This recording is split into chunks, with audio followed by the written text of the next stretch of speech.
बहुत हो गया दुलार करते हुए, अब अमरस में भर जाओ और इन दुष्ट इंद्रिय और पापी मन को दंड दो। ये ऐसे नहीं मानेंगे कि बार बार कसम खा लो, प्रार्थना कर लो, इनको दुलार कर लो, ये मान जाए। नहीं, दंड देना पड़ेगा। क्या दंड देना पड़ेगा? कहां है मन जिसको मारे? क्या दंड दे इंद्रिय और मन को? उपवास, मौन, एकांत सेवन, भारी दंड है। उपवास, मौन, एकांत सेवन, ये इंद्रिय मन के लिए भारी दंड है। अपने आप ठीक होना शुरू हो जाएंगे और जबरदस्ती नाम जप करवाओ। एक जिद्दी स्वभाव साधक का होना चाहिए, होता है। आप देखिए, एक तार, एक मंत्र को जपना शुरू कीजिए, एक नाम को, एक तार शुरू कीजिए, केवल 10 मिनट जांच कीजिए। 10 मिनट, हजारों जगह जा चुका होगा। 10 मिनट में हजारों जगह भागेगा। इस पर गुस्सा नहीं आती, अमर्ष नहीं आता, अमर्ष असहनशीलता नहीं भागने देंगे। बार बार इसके साथ लड़ाई लड़ो, क्षमा मत करो। दूसरों की छोटी सी गलती भी तुम क्षमा नहीं करते हो, अपनी पहाड़ के पहाड़ पाप को क्षमा कर रहे हो। ये बहुत बड़ी हानि है। अपनी छोटी सी भी गलती क्षमा नहीं होनी चाहिए, और दूसरे के पहाड़ जैसे पाप को भी क्षमा करने की सामर्थ्य रखे, उसे कहते हैं भगवत मार्ग का उपासक। उमा संत कही यही बड़ाई, मंद करत जो करे भलाई। वो मंद कर रहा है, वो उसका भला।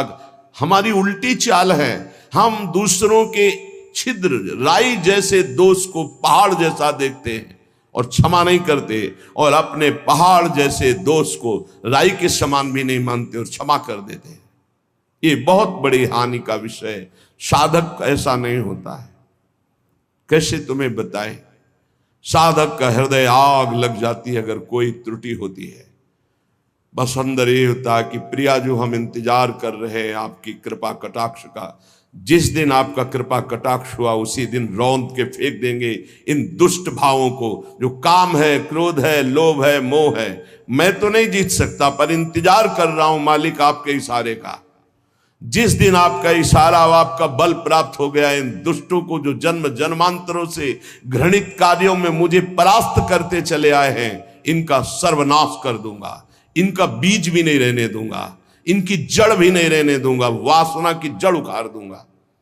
उपासक अंदर ही अंदर अमर्ष कह रहे, देखो, निघ्न दुष्टेन्द्रियाणि प्रसव मुदय भांच युद्धतामर्ष दंडई।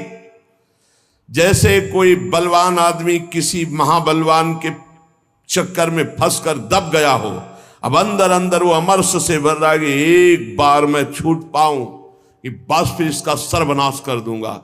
ऐसे ही साधक दांती पीस कर, हाथ मसल कर बस सोचता है, एक बार केवल चांस दे दो प्रभु, एक बार फिर इन काम, क्रोध, लोभ, मोह, मद के जड़ को उखाड़ के फेंकूंगा। अभी तक पता था कि मैं काम विजयी हूं, लेकिन जड़ नहीं काट पाया तो ये नए किनगे छोड़ दिए। अब की किनगे नहीं काटेंगे, अब की जड़ उखाड़ करके फेंकेंगे। ये उपासक की वृत्ति, अमर्ष युद्धता।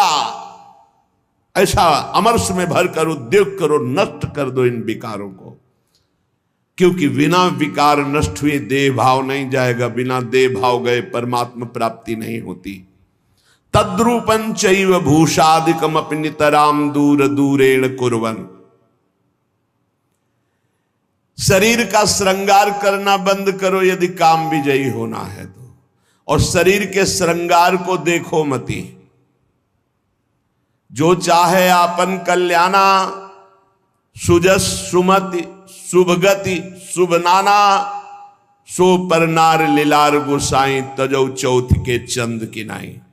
जैसे चौथ के चंद्रमा को देखने से कलंक लग जाता है, यदि शुभ गति मति चाहते हो, अपना नाना प्रकार का शुभ चाहते हो, तो छोड़ दो पराई माता बहनों की तरफ गंदी दृष्टि से देखना।